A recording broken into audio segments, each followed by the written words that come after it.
Ito, ang latest weather update. Alamin ang pinakasariwang ulat panahon ngayon dito sa Information TV Educational Channel.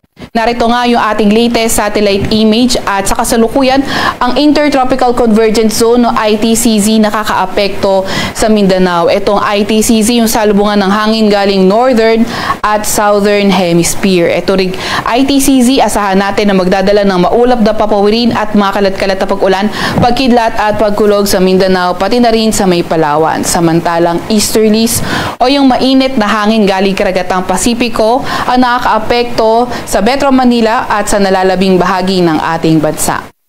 At asahan naman natin yung lagay ng panahon sa Metro Manila at sa nalalabing bahagi ng ating kapuluan, partly cloudy to cloudy skies, kung saan mainit at maalinsangan umaga hanggang tanghali at pagdating ng hapon tumataas yung mga tsansa ng mga localized thunderstorms. Yung mga kasamahan natin sa Regional Services Division patuloy na maglalabas ng mga thunderstorm advisory, rainfall advisory o hindi kaya heavy rainfall warning kung kinakailangan.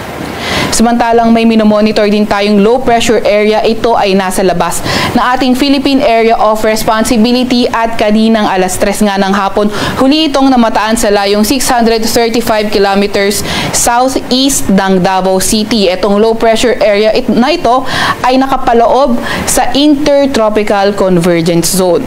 Itong low pressure area na ito, although nasa labas siya ngayon ng ating Philippine Area of Responsibility, posible itong pumasok ng ating PAR sa mga susunod na araw at makaapekto sa ilang bahagi ng Mindanao.